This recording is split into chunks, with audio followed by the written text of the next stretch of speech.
მადლობა კიდევ ერთხელ თქვენ უყურებთ კურიერს 9 საათზე.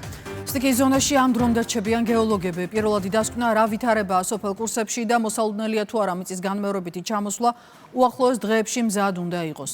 მეწყერმა, რომელიც გუშინ ჩამოწვა, სოფელში მთლიანად გაანადგურა 10 საცხოვრებელი სახლი, ევაკუირებულია 45 ოჯახი.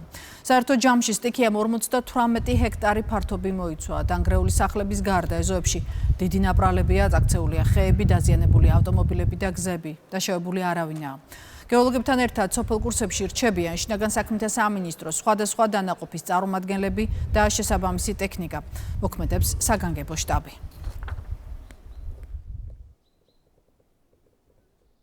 ადგილზე მუშაობენ გეოლოგების ჯგუფი, რომლებსაც დაემატათ დამატებით სპეციალისტები და სავარაუდოდ ძალიან მალე გვექნება პირველადი შემაჯამებელი დასკვნა ჩვენი გეოლოგების. საგანგებო შტაბი 24 საათიან რეჟიმში აგრძელებს მუშაობას. აქტიურ კომუნიკაციაზე ვართ ევაკუირებულ მოსახლეობასთან. როგორც მოგეხსენებათ, ისინი განთავსებულნი არიან უკვე სასტუმროებში, ვისაც მსგავსი საჭიროება გააჩნდა. თბილისის მერი საქართველოში უკრაინის საქმეთა დროებით რწმუნებულს შეხვდა. გაცნობიტი ხასიათის შეხვედრაზე მხარებმა საქართველო-უკრაინას შორის არსებულ ურთიერთობებზე ისაუბრეს. კახა კალაძემ დმიტრო ბერეჟნის სტუმრებისთვის მადლობა გადაუხადა და წარმატებები უსურვა. თავის მხრივ ბერეჟნიმ მადლიერება გამოხატა დედაქალაქის მერის ყველა იმ ნაბიჯისთვის, რომელიც თბილისის მუნიციპალიტეტმა უკრაინელი ოჯახების დასახმარებლად გადადგა. ინფორმაციას თბილისის მერია ავრცელებს. ახლო აღმოსავლეთში ვითარება უკიდურესად დაძაბული რჩება. ისრაელის ძალებმა იერიში მიიტანეს თეირან-ყუმის ავტომაგისტრალზე. საერთაშორისო მედიის ინფორმაციით დაშავდა ირანის წითელი ნახევარმთვარის 3 თანამშრომელი. ამ თავდასხმას წინ უძღოდა ირანის მიერ ისრაელზე მასობრივი შეტევის მორიგი ტალღა. ისრაელის ქალაქ ზარზირში სარაკეტო თავდასხმის შედეგად 60-მდე ადამიანია დაშავებული. დაზიანდა 100-მდე საცხოვრებელი შენობა. სირენების ხმა ისმოდა ღამით თელ-ავივშიც. ირანული დრონების განეიტრალება რკინის გუმბათმა შეძლო. ისრაელის სამხედრო ძალების სამიზნე გახდა ირანის ქალაქი აჰვაზი. დაშავებულების შესახებ ინფორმაცია უცნობია. აფეთქებები იყო ლიბანის დედაქალაქში ბეირუთში. გასული ღამის განმავლობაში დაღუპულია 10-მდე ადამიანი. ამავე დროს მსხვერპლი მოჰყვა ირანულ სარაკეტო იერიშს ერახში. ერბილის რეგიონში სამხედრო ბაზაზე დაღუპულია 1 ფრანგი ჯარისკაცი, რამდენიმე დაშავდა.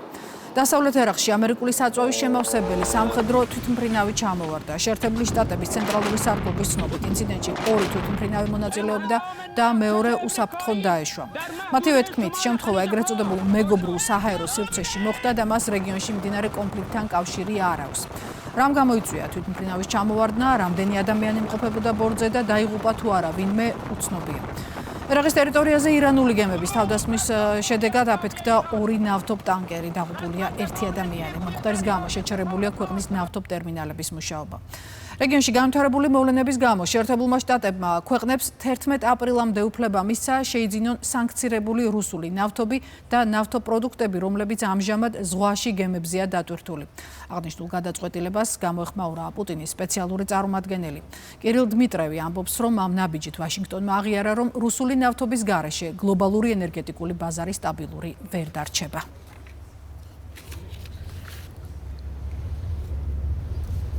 და კვლავ საქართველო ხე-ტყის უკანონო მოპოვების ფაქტი გამოავლინეს გარემოს დაცვითი ზედამხედველობის წარმომადგენლებმა იმერეთში. მათ ხარაგაულის მუნიციპალიტეტის სოფელ კეცამანიაში უკანონოდ მოჭრილ წითელი ნუსხით დაცულ წაბლის 11 ხეს მიაგნეს. ზიანი 2000 ლარზე მეტად შეფასდა, მასალები რეაგირებისთვის შესაბამის უწყებაში გადაიქცავნა. უკანონო ტყით-სარგებლობის ფაქტების შემცირების ტენდენცია შეინიშნება. მიუხედავად ამისა, ბრაკონიერობა კვლავ მნიშვნელოვან გამოწვევად რჩება, რის გამოც მკაცრი კონტროლი უწყვეტ რეჟიმში გრძელდება. მიმდინარე მონიტორინგისა და კონტროლის ღონისძიებების შედეგად დასავლეთის რეგიონული სამმართველოს სამოქმედო ტერიტორიაზე 2025 წელს უკანონო ტყით-სარგებლობის 300-ზე მეტი ფაქტი გამოვლინდა. სატყეო სექტორში დაგეგმილი რეფორმა გააცნო ამჯერად შიდა ქართლის სახელმწიფო რწმუნებულსა და ადგილობრივი თვითმმართველობის წარმომადგენლებს ეროვნული სატყეო სააგენტოს ხელმძღვანელმა. ითქვა, რომ სატყეო რეფორმის მთავარი მიზანი ტყის მონიტორინგისა და კონტროლის გაძლიერებასთან ერთად ტყის დაცვისა და ტყით-სარგებლობის პრაქტიკის გაუმჯობესებაა. აქცენტი გაკეთდა ტყის მცველთა გაორმაგებასა და მათი რაოდენობის გაზრდაზე. შეხვედრა ჰქონდა შიდა ქართლში თვითმმართველობის წარმომადგენლებთან სატყეო სექტორში დაგეგმილი რეფორმის შესახებ მათ გავაცანით ინფორმაცია. გასათვალისწინებელია, რომ 401 ტყის მცველი ემატება აღნიშნული რეფორმის სატყეო სააგენტოს, ემატება სამცველოები, რაც ჩვენ მოგცემს საშუალებას სატყეო რეფორმა განვახორციელოთ უფრო ეფექტურად. დასკვნით ეტაპზეა გზის რეაბილიტაცია ოზურგეთში. პროექტის ფარგლებში მოწესრიგდა წყლის სისტემა, მოეწყო რკინა-ბეტონის სანიაღვრე არხები. გზასთან ერთად კეთდება ეზოებში შესასვლელები. მიმდინარე სამუშაოები რეგიონში განსახორციელებელი პროექტების ფონდიდან და ოზურგეთის მერიიდან ფინანსდება. განახლებული გზა გურიაში რამდენიმე დღეში მზად უნდა იყოს. პრობლემა იყო, სანიაღვრე არხები არ იყო, ახლა ეს გაგვიკეთდა, გზა მოგვიწესრიგდა, არხები მოგვიწესრიგდა და მადლობელი ვართ ამისთვის. ქალაქ ოზურგეთში იაკობ შემოქმედებლის პირველ და მეორე შესახვევში ჯამურად 650 მეტრი სიგრძის გზის რეაბილიტაცია მიმდინარეობს. პროგრამის ფარგლებში მოწესრიგდა წყლის სისტემა, გააკეთდა რკინა-ბეტონის სანიაღვრე არხები და გზასთან ერთად მოიწყობა ეზოში შესასვლელები. რუსთავი მასშტაბური სპორტული ინფრასტრუქტურული პროექტებისთვის ემზადება. ქალაქში უნივერსალური სპორტული ქალაქისა და UEFA სტანდარტების საფეხბურთო სტადიონის აშენება იგეგმება. პროექტის დაწყებამდე ქალაქის მერმა, რუსთავის დელეგატმა და საკრებულოს თავმჯდომარემ ესპანეთის ქალაქ ვიტორიაში სამუშაო შეხვედრები გამართეს, სადაც ანალოგიური მასშტაბის სპორტული ინფრასტრუქტურის მართვის გამოცდილებაც გაეცნენ. ვიტორია არის ერთ-ერთი ის ქალაქი, სადაც გამორჩეულია სპორტული ინფრასტრუქტურა. დავათვალიერეთ და გავეცანით მათ მიდგომებს იმ თანამედროვე ინფრასტრუქტურას, რომელიც ძალიან წარმატებით ფუნქციონირებს და უკვე მთელ გუნდს დაგვეხმარება, რომ მომავალში ნებისმიერ ის პროექტი, რომელიც სპორტული მიმართულებით იქნება დაგეგმილი, სამთავრობო გუნდთან ერთად განვახორციელოთ. 2026 წლის რაგბი ევროპის ჩემპიონატის ფინალისთვის ბორჯღალოსნებმა მზადება დაასრულეს და მადრიდში გაფრინდნენ. ევროპის ჩემპიონატის ფინალში ბორჯღალოსნები 15 მარტს მადრიდის ბუტარკის სტადიონზე პორტუგალიას დაუპირისპირდებიან. შეხვედრა საქართველოს დროით 21 საათსა და 45 წუთზე დაიწყება. რაგბი ევროპის გადაწყვეტილებით წლევანდელი გათამაშების დასკვნითი რაუნდის 4-ვე შეხვედრა მადრიდში შედგება. მთავარმა მომზადებამ კარგად ჩაიარა, დაგვრჩა ფინალური კაპიტის ვარჯიში.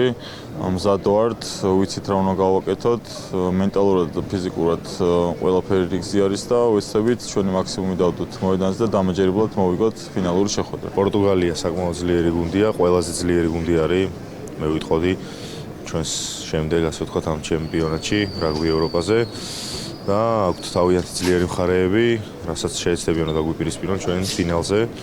და ჩვენ მაქსიმალურად ვეცდებით, რომ ჩვენი ძლიერი მხარე დაუპირისპიროთ და რაც შეიძლება ხარისხიანი თამაში ვაჩვენოთ. დღის ამბების ნახვა ვცლად ჩვენს ვებგვერდზე რუსთავი 2.g შეგიძლიათ. კურიერი 9-ზე ამით დასრულებულია.